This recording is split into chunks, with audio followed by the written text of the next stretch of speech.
Hello friends, welcome to my channel. तो आज हम बात करेंगे इंडियन आर्मी की तरफ से एक नया नोटिफिकेशन आया है शॉर्ट सर्विस कमीशन में, जिसमें टोटल 191 वैकेंसीज आउट की गई है जो अनमेरिड मेल और फीमेल कैंडिडेट के। और इसके अलावा ये जो उस मतलब डिफेंस पर्सनल में जो उनकी विडोज हैं जो मतलब मर चुके हैं, उनके लिए भी ये वैकेंसीज हैं। इसके जो अप्लाई करने की लास्ट डेट रहेगी वो 27 अक्टूबर 2021 रहेगी। और इसके जो अप्लाई करने का मोड रहेगा वो आपका ऑनलाइन रहेगा।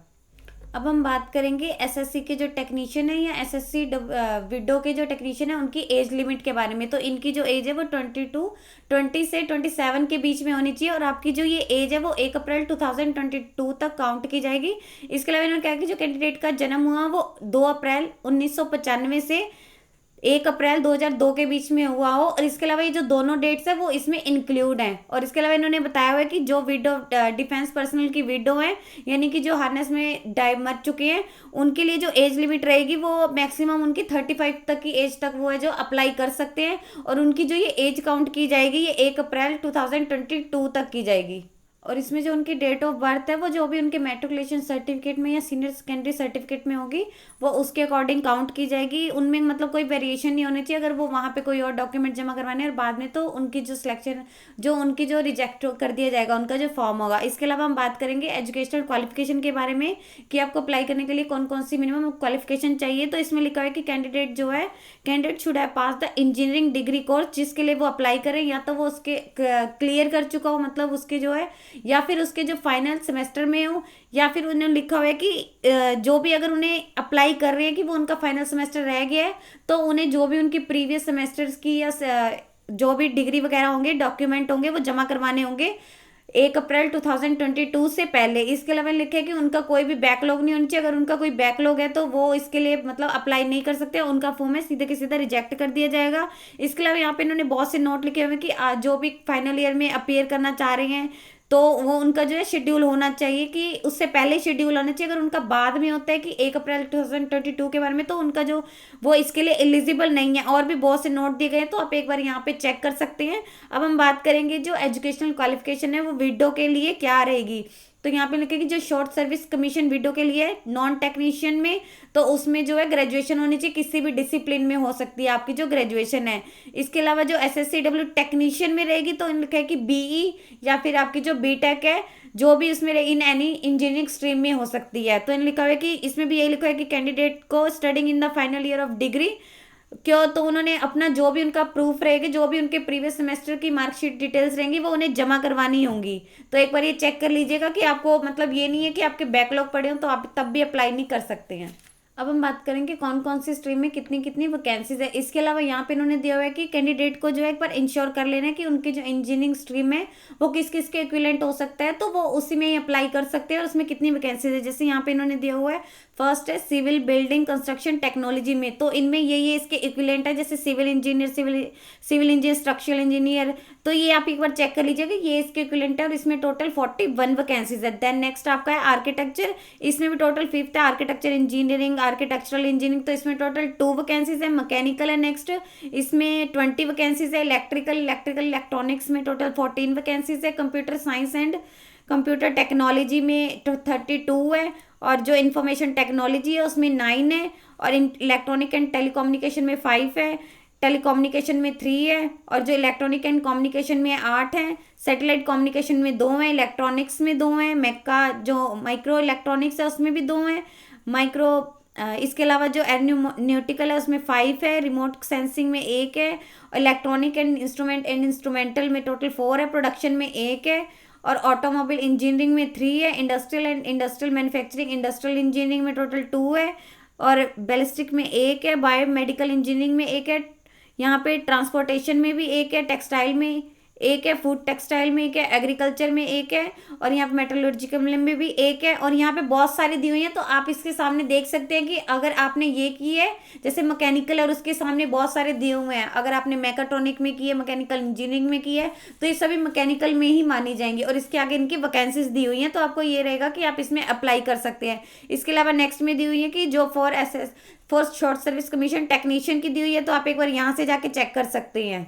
इसके अलावा मैंने लिखा है कि जो कैंडिडेट है वो सिर्फ एक ही अप्लाई कर सकता है, किसी भी एक ही एंट्री के लिए, डिसिप्लिन के लिए है। तो उसमें लिखा है कि अगर आप चेंज करना चाहते हैं अपनी एंट्री में, क्वालिफिकेशन में, तो वो चेंज एक्सेप्टेबल नहीं होगा। देन नेक्स्ट में लिखा है कि जो डिफेंस पर्सनल की वाइफ है, मतलब वो भी अप्लाई कर सकती है, उनके जो किड्स हैं, वो चिल्ड्रन है, वो भी अप्लाई कर सकते हैं, बट वो अनमेरिड होने चाहिए। इसके अलावा इन्होंने डॉक्यूमेंट्स बताए हुए कि आपके कौन कौन से जो डॉक्यूमेंट अटैच करने होंगे विद आपके एप्लीकेशन फॉर्म के साथ। फर्स्ट तो आपका वही है जो भी आपका एप्लीकेशन फॉर्म है जो आपने डाउनलोड कर सकते हैं इनकी वेबसाइट पे। और सेकंड आपका रहेगा आपकी जो क्लास 10th की मार्कशीट रहेगी उसकी सेल्फ अटेस्टेड। और देन नेक्स्ट आपका रहेगा क्लास +2 का।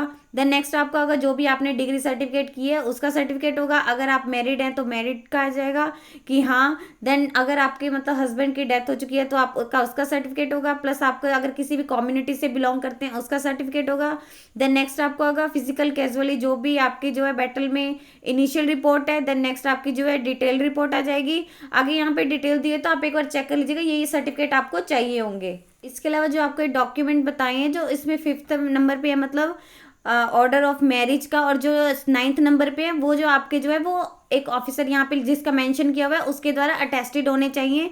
और इन्होंने लिखा भी हुआ है कि वो जो प्राइवेट होनी चाहिए in red ink clearly indicating the name of, जो भी उनका नाम यहाँ पे दिया हुआ उसके द्वारा मेंशन होने चाहिए। फॉर एग्जाम्पल के लिए भी दिए हुए। और इसके अलावा इन्होंने लिखा है कि जो ये भी विडोज हैं वो इनको जो ये फॉर्म है वो ऑफलाइन भी मतलब डायरेक्ट जाके वो जमा करवा सकते हैं। और उनकी जो जमा करवाने की ऑफलाइन जो जमा करवाने की लास्ट डेट रहेगी वो 15 नवंबर 2021 रहेगी। अगर आप इसके बाद में जमा करवाते हैं तो आपको जो एक्सेप्टेबल नहीं होगा, क्योंकि ऑफलाइन ऑनलाइन जो है इसकी 27 अक्टूबर तक है, बट इन्होंने ऑफलाइन वालों के लिए 15 नवंबर तक दे रखी है। इसके अलावा इन्होंने यहाँ पे ट्रेनिंग के बारे में मेंशन किया हुआ है कि जो भी सिलेक्टेड कैंडिडेट रहेंगे उनकी जो ऑफिसर्स ट्रेनिंग अकेडमी चेन्नई में उनकी जो है ट्रेनिंग की जाएगी। और उनका जो ट्रेनिंग पीरियड का ड्यूरेशन रहेगी वो 49 वीक्स की रहेगी। और इसके अलावा मैंने लिखा है कि जो भी कैंडिडेट इसके लिए अप्लाई कर रहे हैं वो मतलब जो भी इसकी ट्रेनिंग से पहले ना तो वो मेरिट कर सकते हैं, अगर वो बाद में कर सकते हैं। और अगर उनको क्या उससे पहले कर सकते हैं तो उन्हें उनकी जो भी ट्रेनिंग रहेगी तो उससे डिस्चार्ज कर दिया जाएगा। और भी यहाँ पे क्राइटेरिया दिया हुआ है तो आप एक बार चेक कर सकते हैं कि आपके लिए क्या क्या यहाँ पे दिया हुआ है कि कॉस्ट ऑफ ट्रेनिंग आपकी क्या पड़ती है। इसके अलावा लेवलिटी ऑफ सर्विस क्या है, suitability to retain short service commission में, तो आप यहाँ से एक बार जाके डिटेल में चेक कर सकते हैं। इसके अलावा यहाँ पे इन्होंने प्रमोशन सर्कल के बारे में दिया हुआ है कि जब आपके कि कब आप कैप्टन होंगे, कब आप मेजर होंगे। जैसे कैप्टन ने लिखा है कि जब आप 2 ईयर्स के अपने जो है वो सर्विस कंप्लीट कर लेंगे तो आपको कैप्टन बना दिया जाएगा। मेजर है उसके आपको 6 ईयर्स के बाद बना दिया जाएगा। देन यहाँ पे बहुत सारे दिए, तो आप एक बार यहाँ के डिटेल में जाके चेक कर सकते हैं कि आपको कितने ईयर्स की सर्विस देनी होगी, तब आपकी जो है वो प्रमोशन होगी, कौन से रैंक पे आप जाएंगे। इसके अलावा इसके नीचे पे स्केल दिए हुए हैं कि जैसे लेफ्टिनेंट की है लेवल 10 का पे स्केल रहेगा, यानी 56,100 से लेके 1,77,500 आपका पे स्केल रहेगा। जो कैप्टन का है वो लेवल 10B का रहेगा, यानी 61,300 से लेके 1,93,900 का पे स्केल रहेगा। मेजर का है वो लेवल 11 का रहेगा। लेफ्टिनेंट कॉलोनियल का रहेगा वो लेवल 12A का रहेगा। आगे कॉलोनियल का रहेगा वो लेवल 13 का रहेगा।